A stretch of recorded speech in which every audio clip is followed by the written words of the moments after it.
ढेबेवाडी विभागात बिबट्याचा मुक्त संचार वाढला. दिवशी तालुका पाटण घाटातील प्रवास बनला धोकादायक. ढेबेवाडी विभाग ते पाटण या तालुक्याच्या ठिकाणी जाण्यासाठी एकमेव जवळचा मार्ग म्हणजे दिवशी घाट. मात्र आता हा प्रवास बिबट्याच्या मुक्त संचाराने धोकादायक बनला आहे. कधी दिवसा तर कधी सायंकाळी बिबट्याचे दर्शन होत आहे. यामुळे दिवशी घाट बिबट्याचा हॉटस्पॉट बनला आहे. शनिवारी रात्री 8च्या सुमारास ढेबेवाडी येथील पत्रकार श्रीकांत पाटील, अंकुशराव महाडिक हे मरळीहून ढेबेवाडीकडे येत असताना दिवशी घाटात रस्त्यालगतच शिकार करून बिबट्या ठाण मांडून बसला होता. चारचाकी त्याच्या जवळ उभी केली तरी तो विचलित झाला नाही. कल्पना करा, या ठिकाणी 2 चाकी गाडी असती तर काय झाले असते. काही दिवसापूर्वी येथेच बिबट्याने 2 चाकी गाडीचा पाठलाग केला होता.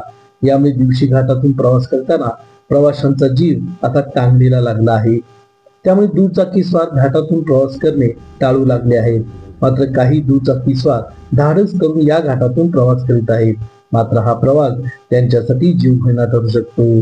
रन फास्ट न्यूज चॅनलसाठी प्राध्यापक दादाराम साळुंखे, कराड.